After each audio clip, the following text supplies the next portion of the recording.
Hey, what's going on, everybody? Troy Rawlings here. Welcome to another exciting episode of Meet the. And today we have the beautiful, sexy, vivacious. I do this stuff also with people that turn red easy. Uh, vivacious, fit mom, uh, fitness. I guess I would say body image guru. That's how I originally met her years ago, and now published author and tell-all person around town. No, Canadian. Are you Canadian born? Yes, Canadian born. absolutely. Born and Marci Warhaft. How are you? I'm good, thank you. Am I saying Warhaft right? Is Warhaft or You Warhaft? are. Very few people say it right, and you said it right. Yeah. Okay, because I tell my daughter, it's the, for those I don't try to date these interviews and stuff, but for those that don't know, we're in a dispensation of time like no other. 2020 pandemic worldwide, coronavirus uprising in the United States and around the world, and all this stuff going on. Yep. And I have an opportunity when I get, these are some of the fun interviews. All my interviews have been pretty fun. You find something. I'm a comedian. I find something fun and funny and uplifting. But you are by nature an uplifting person. But let's start it from the beginning. I'm a Tarantino a little bit around this interview, so let's start from the beginning with you.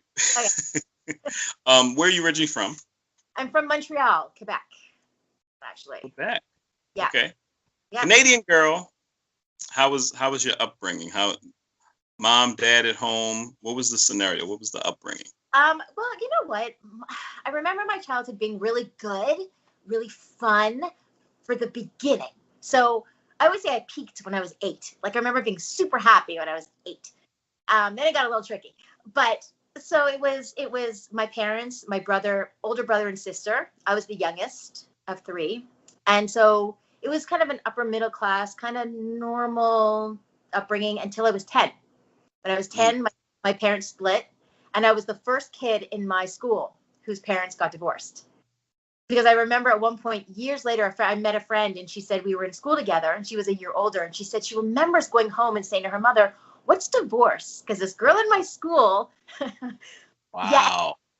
didn't know how to deal with it. Because I remember it was Father's Day, and we were told to write something for our fathers. And my father, when he left, when I was 10, he left.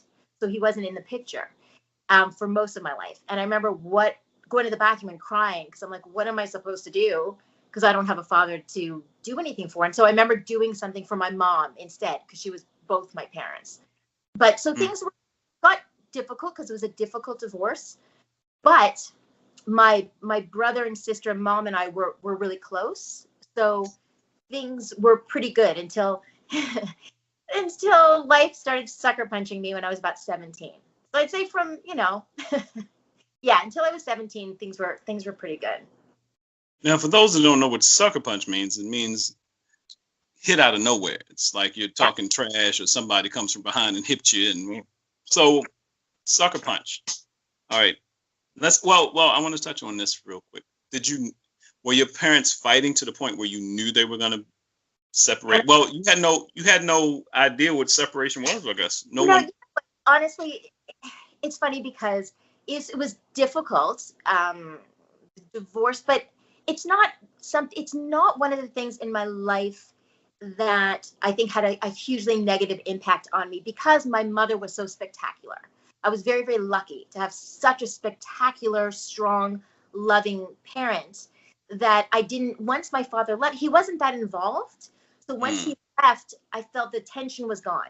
Yes, it was challenging because when he left, he didn't pay a dime of support. We lost our cars. We cut off our phone. Like it was tough. And at 10 years old, I remember also a memory I have. I remember walking into the laundry room when my mother was doing laundry. And I remember saying to her, "What's so bad about me that even my father doesn't want to know me?" And she explained that it wasn't a problem with me. It was a problem with him. And so that was difficult, but I honestly felt it was a positive thing in the end because he left and the rest of us did get closer. And there was so much love in our house. We were the house that our friends wanted to come to, because my mother was that person who. So you're going to make somebody a sandwich. Well, my mother didn't try to be the cool mom. She was the one that was the loving mom. If my friends couldn't talk to their parents about something, they could talk to my mom. There was never any judgment. I remember from the youngest age, I remember her saying to me that you are neither superior nor inferior to anybody else based on anything. And that stuck with me forever. And that's how she raised us. And so my father, and he was in my life on and off, but there was never a connection there. So the divorce was challenging, but it didn't really negatively impact me. Because the rest of us, I was very, very close with my older brother, for example. So he took over the role that my father left. So 17 comes in, and out the blue. What happens? So, as I was saying, my brother was my everything. I looked at him with stars in my eyes. He was just the most handsome, funny, loving. I describe him as the invisible armor that I wore around me every day when I went out in the world. So he knew when to stand behind me to encourage me to defend myself, and when to stand in front of me to defend me when I needed help. And when I was 17, he got sick, and he was always very athletic, and we didn't really know what was wrong. And the doctors said he had mono and then hepatitis, and took a little while for them to realize he was born with a hereditary liver disease. It just wasn't showing up the way it usually would. So it took a while. And I think my mother was trying to protect me by not telling me how serious it was. And so he'd had 2 liver transplants, actually. So he was 21. But I was writing an English exam in high school, my last year of high school, when my vice principal walked in and came over to my desk and took my papers and said, "Come with me." And we walked to the office, and I noticed he just wasn't looking at me or saying anything. And I walked in and saw my uncle, and I knew, I just knew. And I just said, "Is he?" And he just shook his head. And I knew my brother had died. And I was not prepared. Because, again, here was this, he was a superhero to me. And 21 years old, it never crossed my mind that he wouldn't be okay. And that day, my whole life changed. My entire life changed, because at that moment, 2 things. One, I realized that if this young, strong, amazing person can die, anything can happen. So usually teenagers feel like we're, anything. Yeah. And I realized then, oh my God, anything can happen. So I felt very vulnerable. I've never felt safe, I don't think, since that. The moment before I heard that he died was the last time I ever felt safe, I think. Completely safe. The other thing that happened was I felt that he was such a good person that it should have been me instead of him. And for years, I'm talking years, the mantra that went through my head was, it should have been me. And so I just felt that the world needed him more than it needed me. And I thought that if I was going to be here instead of him, almost like taking his spot, I couldn't just be regular. I couldn't be average. I had to earn it. I had to be spectacular. But I didn't feel spectacular. I didn't feel like I was particularly smart or funny or interesting or anything. And so then that's when I always say my brother's death gave birth to my eating disorder, because that was the first thing that happened. Was I thought, well, if I can't be smart enough and interesting enough, I should be pretty enough. And at 17 years old, with all of society's warped sense of beauty, I thought I had to be skinny. And so that's when I sort of hit the day he died, I stopped eating pretty much. And it just that set me off. And luckily I've had strong recovery, but it was that's kind of a thread that went through my life for years, was just never feeling like I was good enough.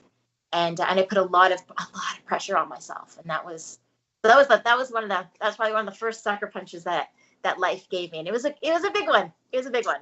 Well, also, I mean, the divorce and then leaning because of the love of the divorce, you still have people there, but was it just you and your brother?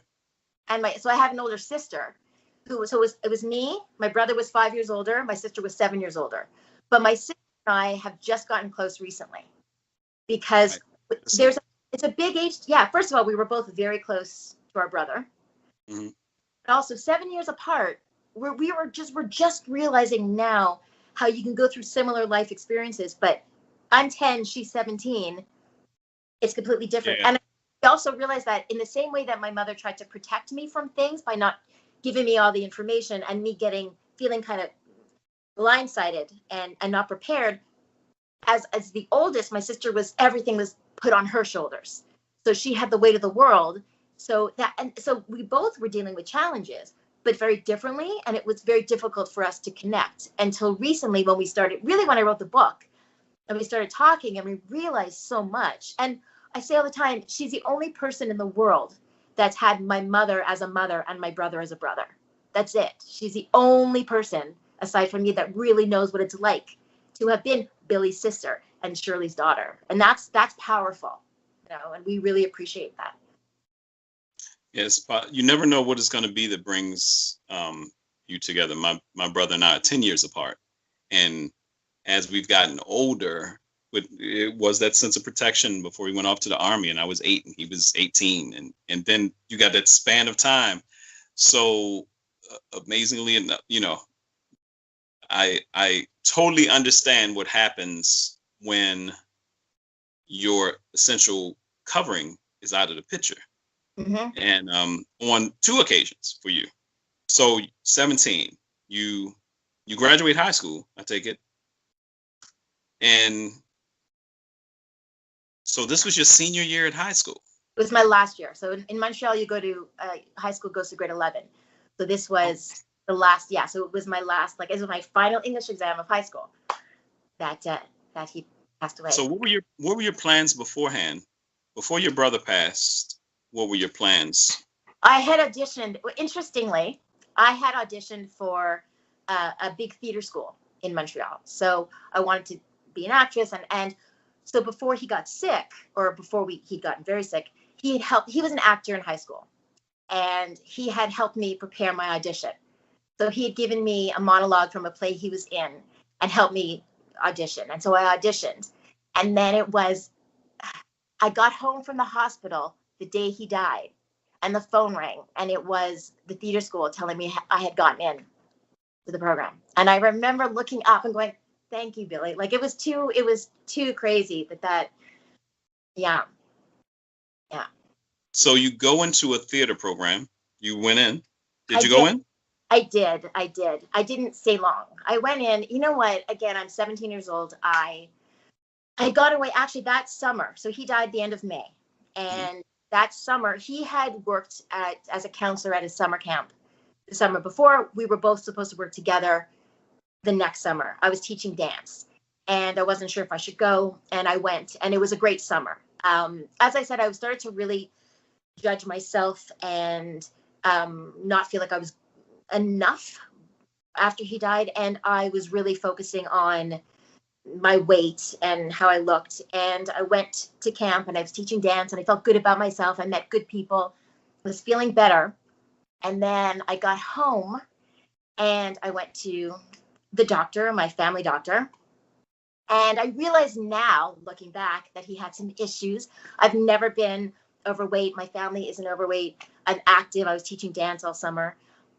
And I went to the doctor, who had been my brother's doctor, knew I had just lost my brother a few months earlier. And I was proud of myself that at that age, I was aware enough that when my doctor said, this part of a checkup, he said, "Go on the scale, we'll weigh you." I said to him, "You know what? Right after Billy died, I saw myself getting obsessed with the scale. Don't tell me how much I weigh, because I feel like if I hear a number, whatever it is, it'll mess me up." And again, I was always active, always fit. But when you have a warped sense of yourself, any number is going to be not okay. And I told him that. But I got on the scale, and he said, medically speaking, I was not overweight, but society was thin. And if I wanted to fit into society, I needed to lose 10 pounds. And then he continued to berate me. He was pointing at my stomach saying, "What is that? If I were you, I wouldn't wear a bathing suit in public." Yeah, it was and I've The never heard doctor? the doctor. I'd never heard that in my life. And I remember thinking, I'm not going to let this mess me. He wanted me to come in every week and write down everything that I was eating and then present it to him so he could kind of, and he yelled at me for stuff that I was, and again, I was very active, but I Now, learned. now, now, just make sure somebody's listening to this. You did say at the beginning of this that you found out later that he had mental issues. No, I'm saying he probably had some. Not just mental issues. He had, probably had somebody locked up in the basement somewhere. but he had some. He was known for. He wasn't great at but I think he was trying to mold me into what he wanted what he thought was perfection. Because I had other friends. Basement. Maybe, yeah, seriously. But so I would go in there were a few weeks I would go in and I would tell him what I ate and he would yell at me if it wasn't appropriate. But I remember, you have to realize too, because my brother's disease was hereditary, there was a 50-50 chance that I would have a 50% chance I would be a carrier, 25% chance I would have it. I don't have it, but they tested it was a liver disease. They tested my liver. It was off. I had to be tested constantly for the first year. So I was leaving his office to go to get tested for this. So it was pretty traumatic. And I remember as I left, I thought, like I just said, I'm not going to let this mess me up. We got to the hospitals with my mom, and we'd always go for like a quick breakfast cafeteria. And I remember ordering toast, no butter, and thinking, I can't. And he wanted me to lose 10 pounds, and I lost 10, and then I lost another 10, and then I lost another 10. And I remember him saying to me at one point, go on the scale. You're looking really skinny. And he said, okay, you can stop now. And I remember thinking, no way, screw you. I'm not it was like a power thing. And it just kind of got worse from there. So, back to theater school. So I was in theater school at the time, but I'm struggling with it was a great program. I loved the people, but here I used to be so kind of out there and confident with who I am. And here I'm feeling like I'm being berated by my doctor. My brother's gone. My security is gone. It was really tough for me. And I was there for about a year and a half. And I had this feeling of, I don't know how long I have. Billy was healthy and then he's gone. And so I needed to start living my life. And I didn't have the confidence to continue, even though it was my dream to be a performer. I didn't have that anymore. I kind of lost that spark. And so I left the program. So 17, let's jump in. So you left the program. What did you start doing? Did you start working? Did you start? So it was tough at first. I really was. It's funny because I have people now who will say to me, how you've got so much energy all the time and you're so positive all the time. And it's one of the reasons I wrote my book is because I think it's important to show where the light comes from. It comes from living when it wasn't living in the dark and coming out of it. Right. I remember leaving school and I remember, oh God, I would stay up all night so that I could be tired enough to sleep through the day. So I wouldn't have to face the day. At the point I wasn't eating at all. So I would also want to sleep as much as I could during the day to avoid going to the kitchen for anything. I was trying to be invisible. I think I was just trying to shrink down sort of physically, but also just in every way so I could just disappear. And then I did get into a dance program, but I didn't stay with that because I didn't have the confidence. And it was a while where it's almost like a blur. It was just kind of trying to get through. There was one day when I remember I was lying in bed and it was just my mom and I. My sister had moved out. And I remember thinking my heart was going to stop. I was sure because I hadn't eaten enough. And I was sure my heart, that night, that was it for me. That was the night I was going to go. And I remember thinking, hey, my mom's in the next room. She just buried her son. How horrible would it be for her to have to bury her daughter too, because I was starving myself. And I thought I should go into the kitchen and get something to eat. But then I thought, but what if I'm not? Like, what if I'm actually okay and I get those calories for nothing? So I didn't. And I just listened to my heartbeat the whole night until it was morning. And I realized I had made it through the morning, and then I could, like, it was kind of a wasted. But then something happened. I don't know. And I decided, okay, I need to start living. I also felt guilty again. Here I'm wasting my life when Billy couldn't be here. What am I doing? So I decided to move to Toronto. I felt that I needed to get out of Montreal. I felt it was just not, I needed to just start living my life kind of thing. And so I moved. So in Canada, is Toronto like the big city? I mean, Montreal's a big city too. Toronto's a big city, but it's kind of an easy move. It's about a 5-hour drive. It's kind of there are so many former Montrealers in Toronto. So it's a normal kind of transition. Right. So, but it was a big deal. Look, my mom was very protective, and I was 19 and moving by myself, and but she didn't want to smother me. She'd read about how when you lose a child, you can smother your other ones, and she didn't want that. So I think we kind of laughed about it years later that I think she kind of did the opposite. Like, she was kind of like, sure, you can go and did some crazy things. But yeah, so she'd visit me all the time, but I went by myself. Now, by this time you're 19. Your sister's 26. What is your sister's doing? Is she in college? Is she working? What is she doing at this time? She was married. I think she was married at this point. She was working, and she was very responsible. She was a rebel when she was younger, but then she became very responsible, and she was working, and she got married, and she was doing things the right way. Like me. So let's fast forward a little bit. For those who don't know, your memoir is called The Good Stripper. Oh. Now, what's the subtitle? I like the subtitle. Oh, the subtitle: A Soccer Mom's Memoir of Lies, Loss, and Lap Dances. So, okay. Okay. So and how many children do you have? For those who don't know. I have 2. Yeah. I lost one. I was pregnant, but I have 2. And 2 boys. 2 boys. So who qualified this? For y'all that don't know, her oldest son said, "Okay, Mom." They're so good. Yeah, they're so used to me not being traditional. They're great. Yeah. So when did it get to the point where, because in the midst, anytime I hear men or women, but especially women, I'm big on women and men having friends that are of the same sex. Reason being is because somebody that you can bounce stuff off of. Some best friend that you can say, if you're a woman, you need someone that can teach you something, or that relates. If it's a peer, they can say, "Hey, I'm going through it too." You're like, "Whew." It's a big exhale when you realize you're not the only one going through something. So did you have any friends, like best friends or female friends at the time, or were you the total loner? Oh, no. See, the thing is, I had some, for sure. I had some best friends growing up. I have a very small circle of close friends. I'm lucky in a big community of other friends, but I have some friends that I've been friends with for a very long time.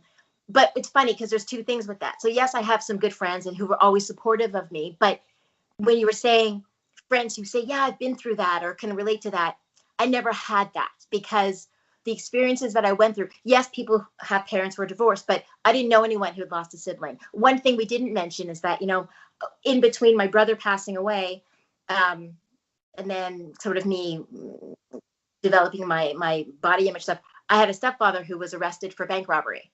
So no one could relate to that. Yeah, you have to that. So and was this a small town too? No, this is not. No, this is, yeah. So okay. It's there were things. So my friends, I would have people saying to me that they would come to me when a friend of theirs was going through something traumatic, because chances are it's not as bad as your stuff, right? You need to talk to Marci. But it was like, yeah, like they couldn't relate, but I've probably been through it. Not that I've had such a great, but I think the stuff that I've been through has been a little bit unique, and that's what. So that was a bit lonely in that, yeah, it was hard. Nobody could go. oh, I've been through that, or this is what I did, because they were going, what is that? Like, oh my. So that's tough. So I had to kind of find my own way, and I didn't always make the right choices. So No. So yeah, I mean, you're 19 at the time. You moved to Toronto at 19. Different city, new life. And did you at that point in time, because you're still so young, 17. Well, I guess in United States standards, you're 17, you go an extra year, you give a little bit more development. Where you're from, I take it you knew a lot of, or you knew women who by the time they were 18, 19, 20 had already been married, started their family. Anything no. like that? No? Okay. Because you said your sister was 26 and she was married already. They'll probably go, what? No, not yet. But around there, I think, I don't know. But I also got married quite young. I got married at 24. So, okay. Yeah, nothing has been, I can't, I now I don't even plan, because nothing that I thought was, yeah, no. I didn't know what. I guess my big thing is, when did you get to the point where there was something that was pulling you towards a passion? Because now you seem so, at this point, I don't know how old you are now. You still look like you're young. Out of it. How old? 50. Oh, so 50. So, okay. So you're 50 years old now. Yes. But at some point, 30 years ago. All right. What guided you away from that? Because we hear people don't make it out of anorexia. We hear people don't make it away from depression. We hear people that don't make it away from the things that you've guided through. What kind of guided you to the next thing? Something pushed you to go to Toronto for something different once you got there. But I didn't heal when I was there. I don't think I healed. That was the thing. So I still battled that part of me, the eating disorder part, until I was in my 30s.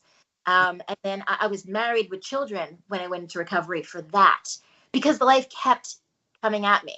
I was still, that's not where it ended. It would have been brutal if the death of my brother was the worst thing. That still would have been, I still miss him. Anyone who knows me knows about my brother, because I miss him terribly. But that wasn't where it ended. It kept, that was the problem with me. And that's what led to the book, is that what I felt was the traumas kept coming, and they kept coming fast. So I didn't have time to catch my breath. I didn't have time to, okay, I'm going to deal with this and then move on. And then, okay, I'm going to deal with, it wasn't, it would hit me. And as I'm picking myself up, I'm hit again. And then as I'm picking myself up, I'm hit again. So there were a lot of times when I thought, that's it, I'm done. I'm not getting up from this. And then something would compel me to get up, and then I'd be hit again. And I'm like, okay, now I'm done. Like, now I'm done. Now it's over. This is it. But I think I had like 30 years of that.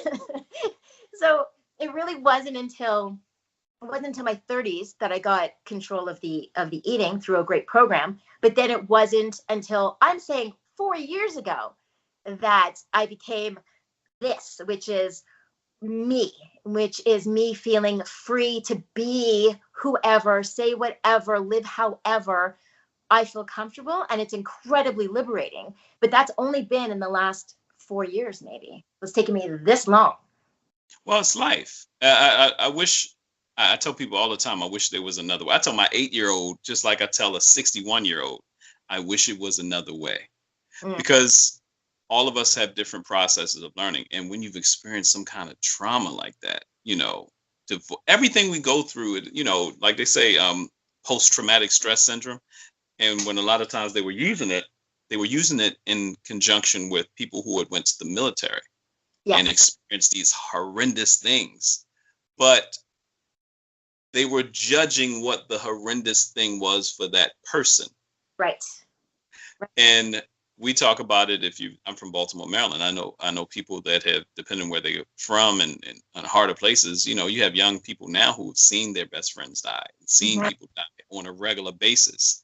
And what's the difference between that and the Vietnam person that was diagnosed? But what's the difference when all of a sudden you don't see them die, or a family member dies? Right.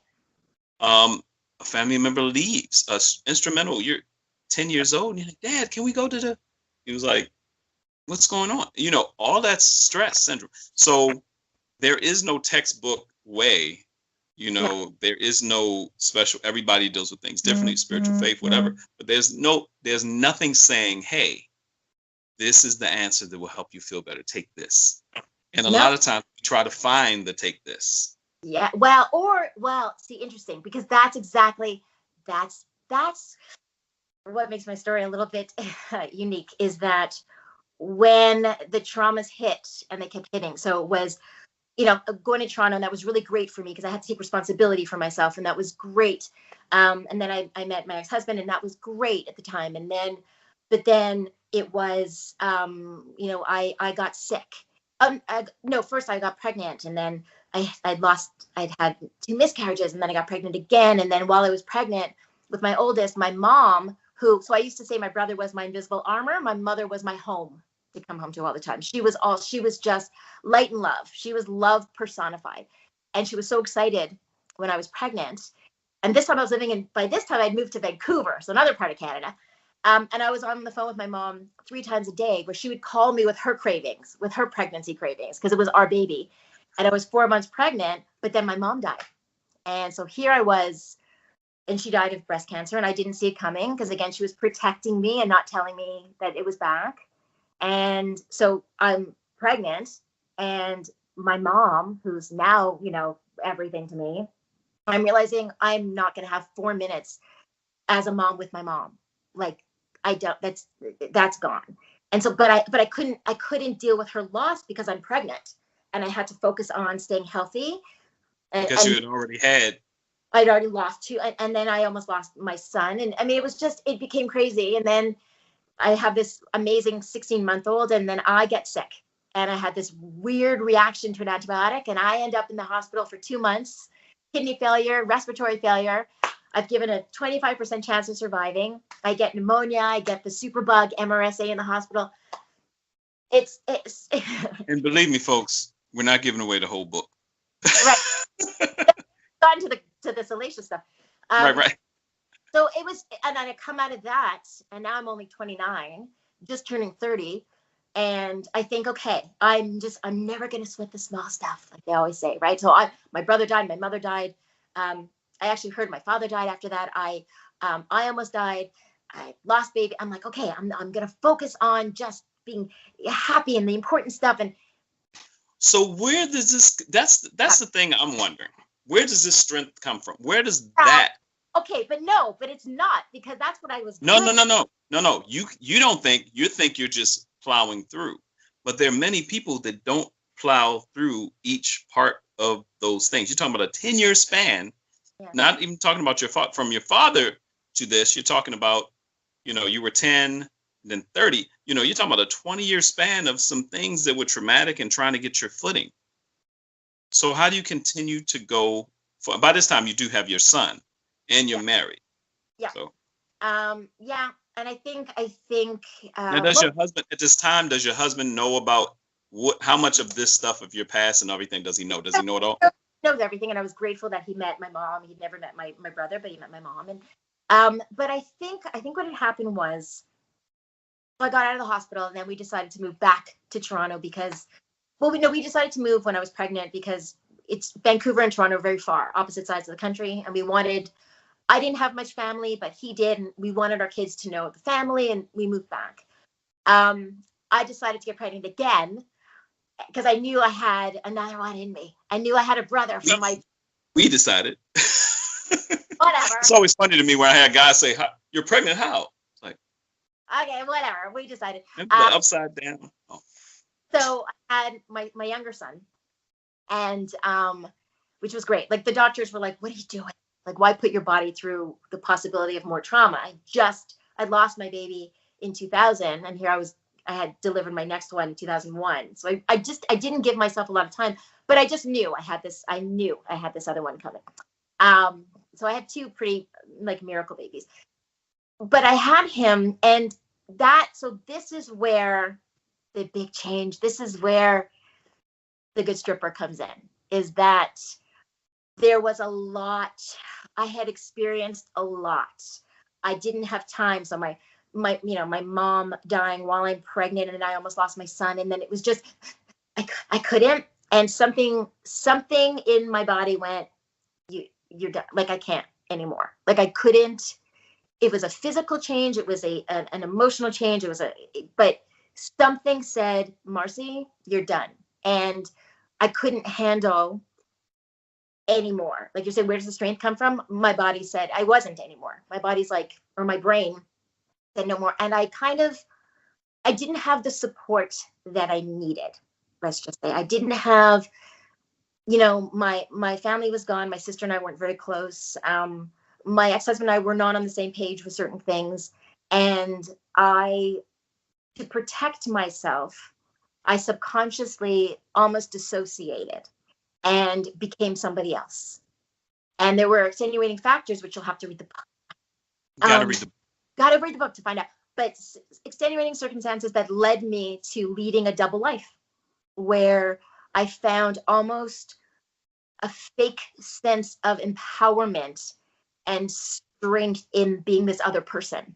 And I remember actually, literally one day, and I remember this day looking at myself in the bathroom mirror and saying to my reflection, who are you?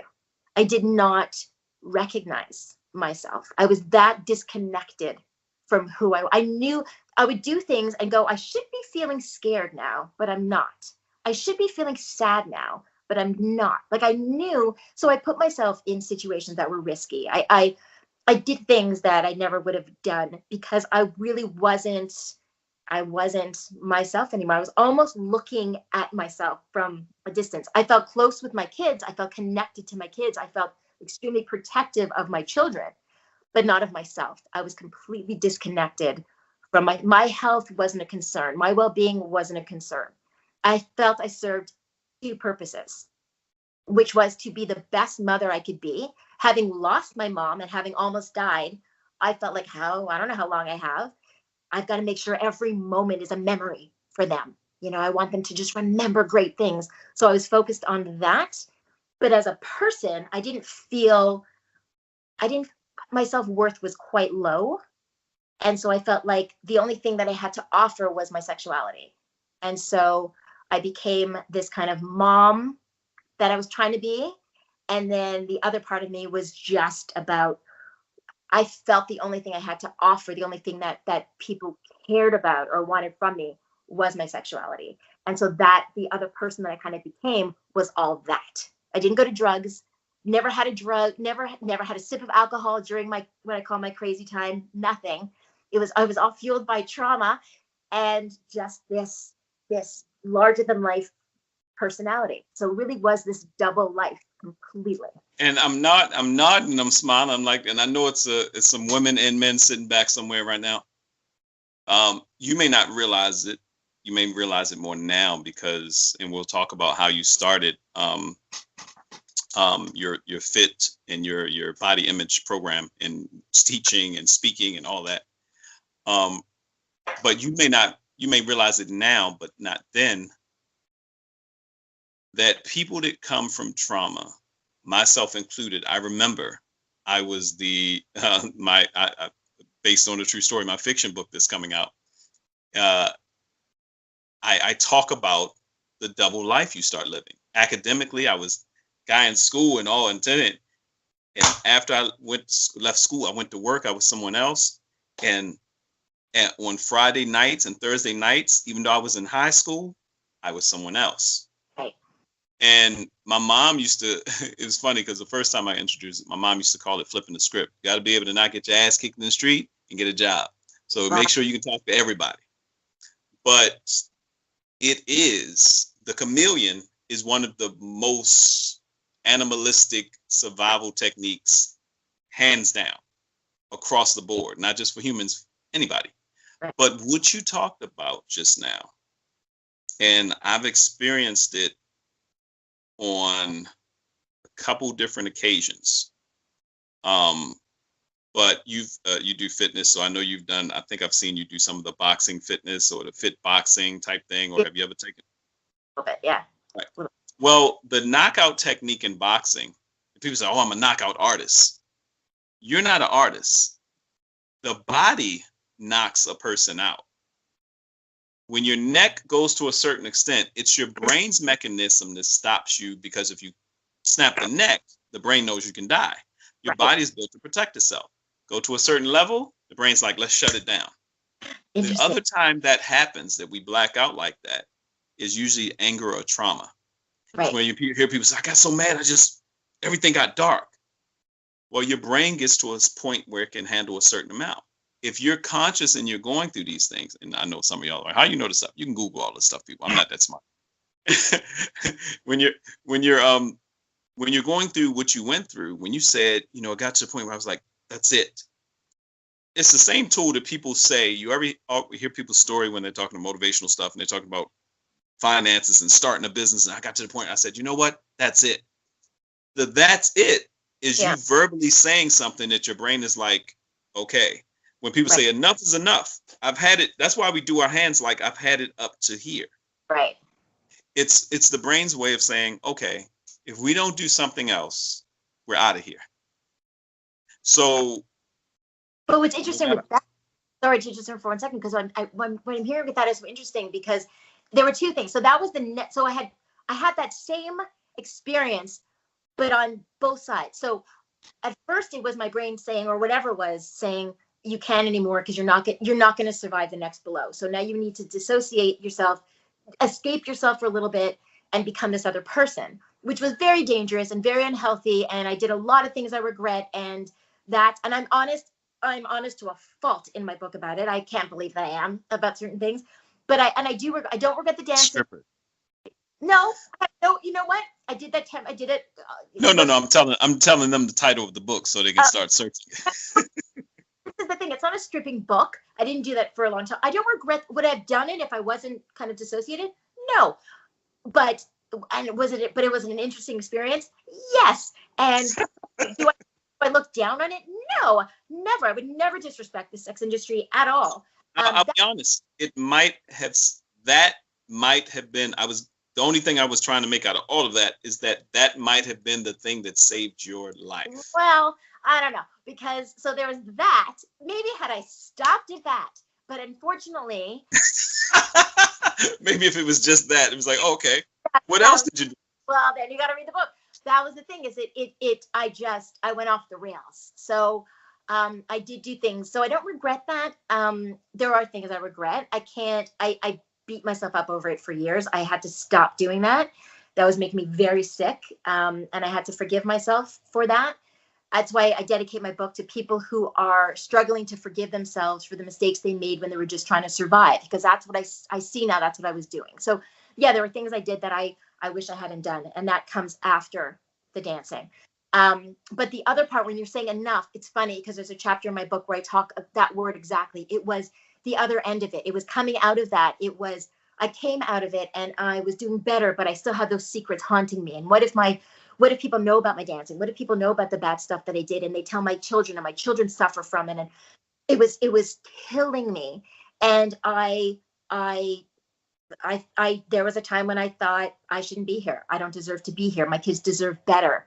And I remember thinking if I was walking across the street and there was a car coming towards me, I remember thinking I wouldn't jump in front of it, but I wouldn't jump out of its way either. I was tired. I was tired of feeling like I was always fighting my whole life, fighting through something, over something, for something. I was exhausted, but I also felt that I was a terrible person and I didn't deserve to be here. I didn't deserve to be taking up space and time and resources.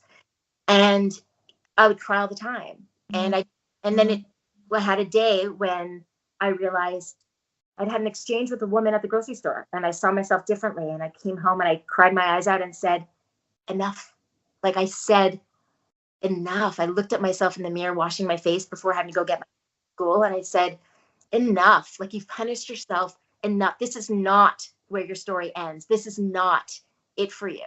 And at that moment, that's when I decided to.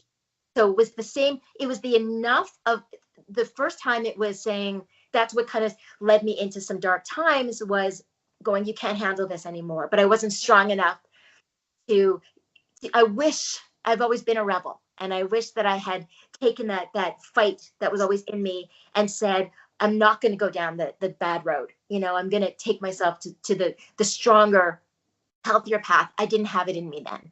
it wasn't until later when I really thought I was done, when there was some spark still there that said, no, you're not done yet. And that's when I started to come back. And that was 4 years ago.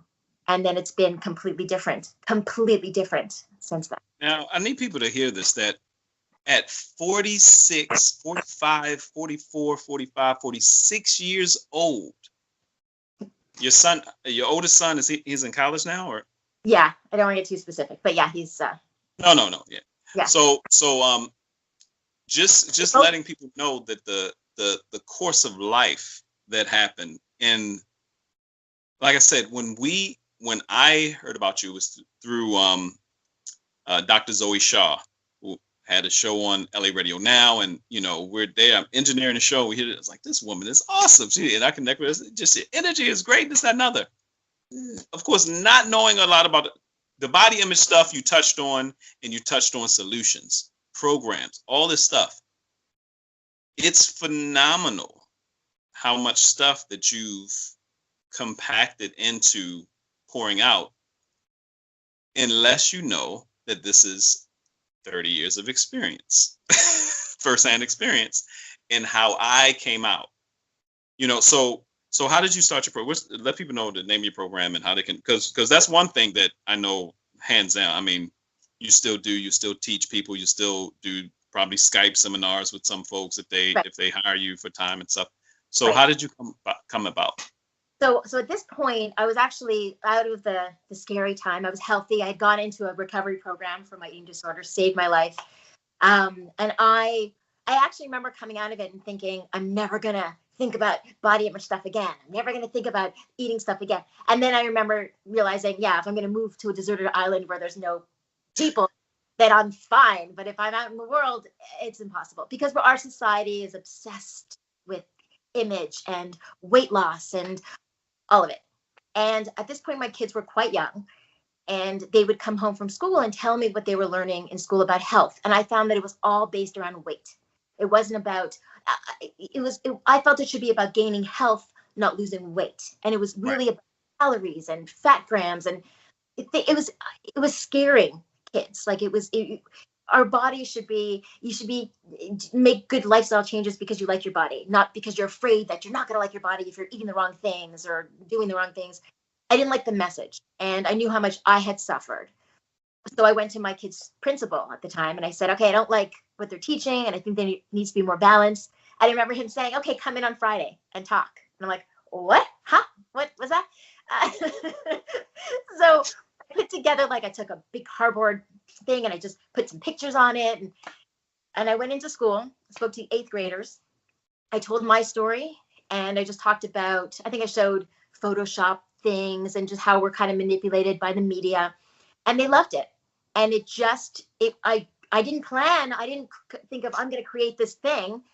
It became where a teacher would tell another teacher, or a kid would tell their mom, and I just started speaking at schools. And I called the program Fit versus Fiction, because what does fit really mean? We confuse being physically fit. We confuse physical fitness with physical appearance. And we think that we know how physically fit someone is by how they look. And I'm a prime example of how wrong that is, because when I was dancing, I was also bodybuilding, and I was working with a trainer. Well, thank you guys. This is part 2. For those of you who are getting into part 1, we had to jump to part 2 for some technical what have you. But we're talking to Marci Warhaft, her memoir, The Good Stripper, and she's part 1. If you haven't seen part 1 and somehow you're on part 2, go watch part 1, because phenomenal. Before it broke up and we had to jump out, Marci, you were talking about how you started Fit versus Fiction, and how since you were doing the fitness thing, you were bodybuilding, you were working with a trainer, you were dancing at the time, you were stripping, and if someone looked at you, they probably said, "Oh my goodness, look at her body." But that's why you started the whole concept of fit versus fiction, what people see versus what really fit is. Right. And I would lie, people, well, I wouldn't. I mean, people say, oh, you're so dedicated. You go to the gym at 2:00 in the morning. That's not really dedicated. That's you need obsessed. And I wasn't eating solid food for a long time. I was afraid of solid food. I mean, it's not. My kids would say to me at one point, there was one day my kid said, "Are you eating today or just watching?" It was really, but physically, so yeah, I looked super fit and lean, but I wasn't healthy physically, but I wasn't healthy emotionally and psychologically. But when I got out of that, and it pained me to see kids who were learning that health was related to weight, and that's just such a tiny little part of it. You really can't tell how fit somebody is by how they look. There's so many other factors. And the thought of another kid going through what I went through, years of hating their body, it was so disheartening to me. The idea of watching other parents, the way my mother watched me, killing myself to look a certain way. So I didn't want kids to feel powerless. I didn't want parents to feel powerless. So I created Fit versus Fiction. I'd go into schools and I'd talk to parents and just a whole bunch of different venues to explain, empower, give tools. I talk about media manipulation so that kids felt that we can't keep the negative messages from coming in. You can't not let your kids look at a magazine or watch a TV show or socialize. But there has to be some kind of balance. So you have to just be ready for when the messages come in. They need to have that information to go, well, that's crazy. That doesn't make sense. So it's empowering. It's giving them more information. And so that was my goal for forever. That was my thing. And so I was very honest about my eating disorder issues at a time when I started Fit versus Fiction just when Facebook was starting. So it was a long time ago. So we didn't have these amazing groups that you can find online now talking about body empowerment and all that. And not a lot of people want to talk about eating disorders. It's not pretty. There's nothing glamorous about it, but I did, because I saw how horrible it is. And I think a lot of times when it comes to eating disorders, there's shame attached to it. And so what I learned and what I really wanted people to know was that I'm not a horrible person for having an eating disorder. I'm a strong person for even wanting to get over it. The eating disorder is a horrible thing. I'm not a horrible person because I battled it. And it's really important that people know that, and that recovery is out there. And I've had really, really strong recovery for a very long time that I'm super grateful for. But even that wasn't enough to help me get over the shame that I was living with during that time when I sort of dissociated. Right. It makes sense. So shame, that's the thing. Shame is so powerful. Shame and guilt and feeling like you're not worthy of self-respect, respect from other people, being healthy, being happy. It's such an anchor that's attached to you. So until we can let it go, then we can't really live the way that we're supposed to live. And for anybody, we'll make sure you have all of Marci's information at the end of the interview, and plus below this in the YouTube and the IGTV, wherever you are, you have all the information. She does courses, classes. Now, is The Good Stripper your first book, actual book? No. So I wrote the Body Image Survival Guide for Parents, and that I wrote the book. I wish my mom had. I was struggling. So that's something that you could pick up and put down, take with you to soccer while you're watching your kids play or whatever. And it's got whatever, all the questions that parents have asked me over the years. It's the question that they ask with a quick answer. Because sometimes you're doing something and your kid asks you a question, even if it's like, Mom, am I fat or something. I want quick answers that the parents don't feel like, oh my God, what am I supposed to say? It also has activities to play with kids from toddlers up until teens, games, activities, just stuff that empowers. It's not just like, here's the problem. It's okay, this is kind of where the problem's coming from, but okay, what can we do about it? How can I help? And so that's the body. And it's hard for me as a parent. My daughter's 8 years old, and with quarantine and everything, and I'm a single dad. Her mom has different ways of parenting than I do. Right. And not just that, but just the busyness of the schedule. Whereas I know if I don't at least get out and walk, and the way I love to cook and eat, if I don't at least get a couple miles, 4 miles in walking, it's a wrap. Yeah. So my daughter, and she's a little girl, and she's 8, and she's starting to get her body, and the funny thing is, I was like, well, what is all this? And just a day, spending a week with me, and she's walking and doing different things. I was like, hey, let her mom know. At least get out and get a walk. Yeah. Make sure she's not eating it's a balance. It's balance. And we forget how much as a child, how many activities that children had, coming up in the 70s and 80s. Outside was playtime. If you had to go inside, that was really punishment. Right. Now it's like the opposite. If your parents say, leave all that stuff alone and go outside and play. Yeah. They looking outside like, So let's come full circle. Let's because this is a big deal. And shout out to my partner Yonder. And we've been doing the books and publishing books and working with people and helping them get their books out for years. He was the one that told me, he said, Troy, once you write a book, you're eternal. Your legacy lives on beyond you. They can say whatever they want to say about you, but your book lives on. Your book lives on forever. So, say it. Okay, I'm letting that. I'm digesting that. Yeah. No, that's a big deal when you say, I'm going to write. Everybody says they want to write a book. Everybody starts. Some of those people, maybe a quarter of those people that say they want to write a book, may start writing something on paper. Maybe a quarter of those people may say, let me finish it. Right. There's probably the 1% that says, let me get it published. Right. And put it out. And some people have books published, they never promote it. Right. So all of what you're doing, that's huge. How do you get to the point of saying, I'm going to do a memoir, which is relatively a tell-all about me. So no matter what anybody else thinks, this is my autobiography. Right. I'm reading, shout out to Larry King. I'm reading one of my, I would never have known the power of memoir. I'm reading Larry King on Larry King. It's a book that came out in the 80s. So since Larry King has probably had 6 more wives and, but to read it as a Black kid from Baltimore, reading about this Jewish kid from the Bronx who has me by 40 years, I would never have known how much we had in common. Wow. How relative and how much I'm now more focused on my vision than ever. So what made you, how'd you get the gall, the feminine balls per se, to, to come up with this book?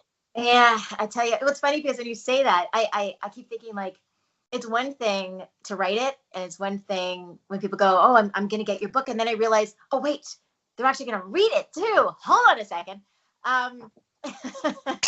Because for so many years, I had these secrets that I was so terrified were going to come out. And now here I just put it all on paper graphically, and I'm saying, here it is.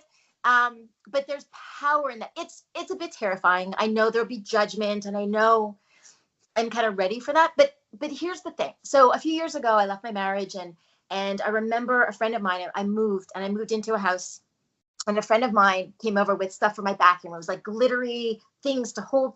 Not me at all. I'm not a sparkle person. And I said to her, thanks. It's so not me. And she goes, how do you know? Because you have no idea who you are. Because at that point, I had completely lost who I was. I remember a therapist telling me that I was like a puddle of nothing. I was a puddle of insecurities. Yeah, I had lost. What are these doctors and therapists? But it's true. Like that's how I was projected. Right. I was guilt. I was small. I was afraid of everything. My kids would look at me wrong and I'd cry. Like I was just weak. And it's just in those last few years that I've evolved and I've changed. I've had to learn. I really didn't know how to be an adult in the world. I really didn't. And I had to learn everything. And I went from feeling ashamed of how little I knew to feeling empowered by every step that I learned. I always say that it's almost like with everything I learned, my spine started going back vertebrae by vertebrae. And what had happened was I came to the point where I realized that I am flawed. I have made mistakes, but I was doing the best that I could. And there was, when I started to kind of forgive myself and I've fallen in love with the truth. I love the truth. I don't care how dirty it is. I don't care how, uh, I love, whether the good, the bad, the really bad, I don't care. I prefer the truth to like a pretty lie. I don't like bravado. I don't like pretense. Give me your raw. Like, that's what I like. And that's how I live now. And I, for all the times that I did my body image stuff and I would say, don't worry about what people think, there was still judgment there from myself. I still felt like I needed to be a certain way. And I constantly felt like a failure because I wasn't being traditional in the way that I thought and felt and acted. And so I felt like I was failing. What I realized was I wasn't failing. I just wasn't being honest with myself. The minute I decided that I'm okay with how I am, and it's getting older, I mean, like I said, I'm 50 now. And it's like, if I can't be everything that I am, whoever I am now, what am I waiting for? I don't, it's not what I do. It's not who I'm with. It's me. I don't want to simmer down for anybody. I don't want to shrink for anybody. If my choices in life, as long as I'm not hurting anybody, if my life makes you uncomfortable, better you're uncomfortable with my life than I'm uncomfortable with my life. Yeah. I'll survive. I may not if I'm hiding who I am. And so just, I've cried enough tears that now when I want to laugh, I laugh. When I want to sing, I sing. And everybody knows when I want to dance, I dance. Either there's dancing down the street or it's on Facebook. Hips, shoulders, ass, everything. What's that? Hips, shoulders, ass, eyes, hair. Because it's just joy for me, and I'm going to do it. And, for every quote that you see on social media saying, just be you, society is still saying, not like that. And and I don't listen anymore. So when I have people messaging me saying, where's your energy from? And where's your positivity from? It's from me saying, this is me, whether you like it or not, this is me. And what I found is, it's true what they say, that the more authentic you are, there will be people who go, not for me, and they'll go away. But there will be other people who go, no, I get that. I feel that. I relate to that. And those are your people. The more you are, those are your people. And those are because anyone who will, if people read my book, and I think there's enough in there, whether it's relationship stuff, whether it's loss, whether it's the dancing stuff and sex stuff or other stuff that I have, there's something probably relatable to different people. Chances are there aren't going to be people who go, oh yeah, I've dealt with all of that, but there'll be aspects of it. I think people will maybe relate to the survivor part of me, the warrior part of me. Will there be people who will judge the other parts? Of course they will. But again, they're not my people. And that's okay. It's okay not to be for everybody. As long as you're true to yourself and the people that you love and the people who love you, that's all you can do. And so I think it's so liberating, whether people love you or hate you, if you're not hurting anyone else, being true to who you are, if you're fighting to be who you think people want you to be, it's exhausting. And when you're just free to just be who you are, it's the easiest thing in the world. And so I hope that's what people take away from the book, is let the shame go. You can't be shamed for what you're not ashamed of. Somebody comes to me now and says, hey, I heard that you used to whatever. Yep. You can read about it on page 142. Some of our greatest people, entertainers, leaders. I tell people all the time, if I hadn't seen other people's story, I would have lost hope a long time ago. Right. So with that said, Marci Warhaft, how can people get in touch with you? Because I'm just letting you know, you need both of our books. Some way, shape, or form, you need both of our books. But but how can people get in touch with you? And so I'm on Facebook, Instagram. So just Marci Warhaft, really simple. Fitversusfiction.com. That's my body image website. So FITVSFICTION.com. My book is on Amazon. It's also, and it says that it's sold out, but it's not. Just order it. Where else? Well, those are the main ones, I think. Yeah. And I'm sure you can DM, as long as it's good DMs, guys. But DM, reach out to her. She does sessions, classes. You know, now we're in the technology age. You may need just the coaching that she has.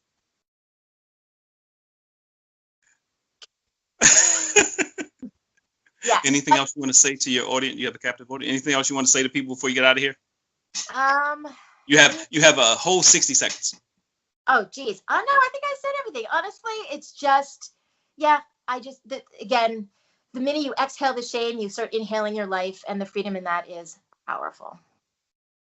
Marci Warhaft, thank you so much for taking time out. I appreciate you. Story is amazing. I myself am loving the book that I have. You got to get yours. So, The Good Stripper, her memoir, Marci Warhaft, Fit versus Fiction, so much more. Thank you so much. I'll talk to you soon.